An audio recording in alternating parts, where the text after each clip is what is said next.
कुंडली में बनने वाला कारकाख्य योग। नमस्कार मित्रों, मैं पंडित रविंद्र मिश्रा श्री दत्त मंदिर ज्योतिष केंद्र के माध्यम से आप सभी को एक ना एक शुभ से शुभ योगों का वर्णन करता आ रहा हूँ विगत दिनों से। उसी श्रृंखला में एक और शुभ योग लेकर के आया हूँ। इसको देखकर आप यह समझ सकेंगे कि आपके जन्म चक्र में कौन सा ग्रह बली है और वह क्या शुभ फल दे रहा है और देगा। तो इस जन्म चक्र को आप देखिए, मैंने यहाँ पर कोई भी जन्म लग्न में कोई भी ऐसी राशि नहीं लिखी है जिससे क्रम से आपको राशियाँ प्राप्त हो सके। मैं केवल उदाहरण से आपको एक योग बतलाना चाह रहा हूँ कि यदि आपके जन्म चक्र में बुध, गुरु, शुक्र, मंगल या शनि कोई भी ग्रह यदि अपनी स्वराशि में मूल त्रिकोण राशि में लग्न स्थान में जाकर बैठा है और इसी लग्न स्थान से यदि चतुर्थ स्थान में पुनः कोई ग्रह अपनी ही स्वराशि मूल त्रिकोण राशि या उच्च राशि में होकर के बैठा है, तो वह ग्रह एक दूसरे को बल प्रदान करेंगे, एक दूसरे को ताकत देंगे, एक दूसरे को शक्ति देंगे। और एक दूसरे को शक्ति देने का मतलब है कि दो भाइयों का एक साथ मिलकर किसी कार्य को करना, मतलब दो मित्र यदि किसी एक कार्य को करेंगे तो वो शीघ्रता से सिद्ध होगा। इसी कार्य को सिद्ध करने के लिए यह योग बतलाया है।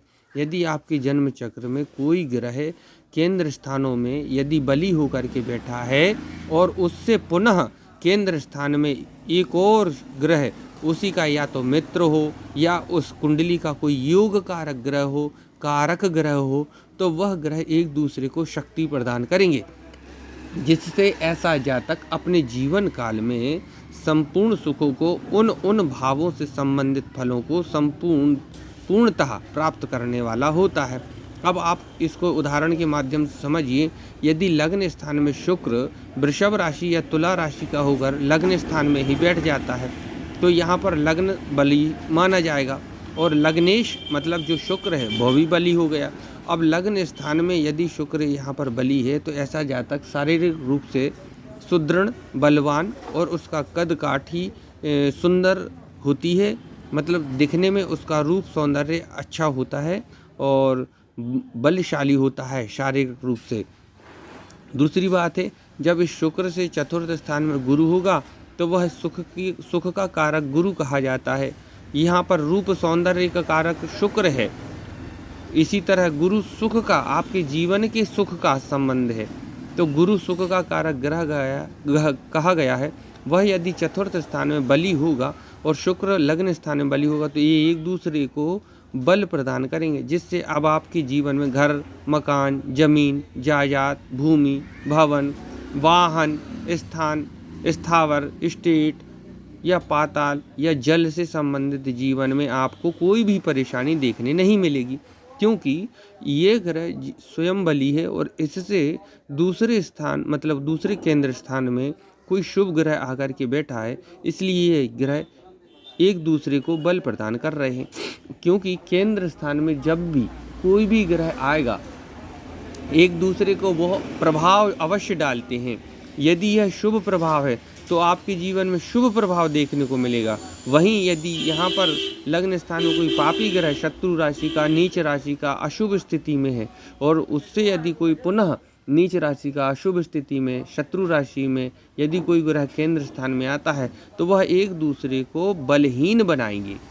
तो आप अपने जन्म चक्र को उठाकर देखिए, क्या आपके जन्म चक्र में कोई शुभ ग्रह एक दूसरे से पुनः शुभ स्थिति में केंद्र स्थानों में पाया जा रहा है? यदि हाँ, तो आपको उन भावों से संबंधित जहाँ भी यह योग बन रहा है कुंडली के, यह नहीं है कि लग्न से ही आपको, यदि द्वितीय भाव से चतुर्थ स्थान में देखिए, यहाँ पर द्वितीय भाव ये है, यहाँ से चौथा देखो 1, 2, 3 चौथा स्थान मतलब लग्न से पांचवा स्थान कहलाएगा।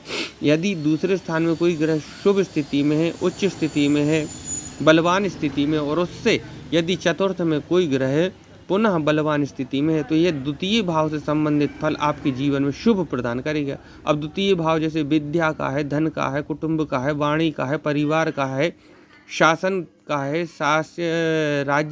राज्य सरकार का है। यदि इन भाव से संबंधित फल आपको शुभ प्राप्त हो रहे हैं तो उसका कारण यही है कि इससे केंद्र स्थान में कोई शुभ ग्रह बलवान होकर के बैठा है।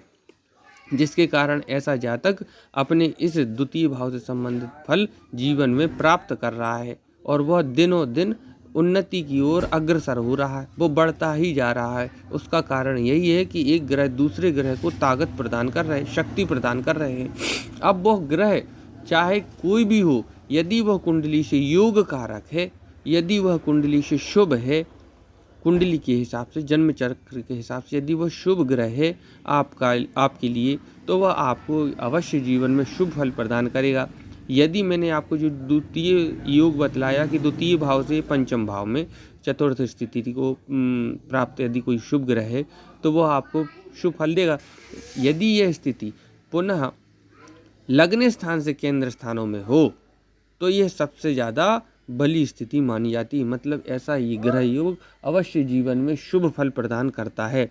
तो मित्रों, आप अपनी कुंडली को उठा कर देखिए, यदि आपके जन्म चक्र में भी कोई शुभ ग्रह एक दूसरे से शुभ स्थिति में है, तो आपको शुभ फल प्राप्त होंगे।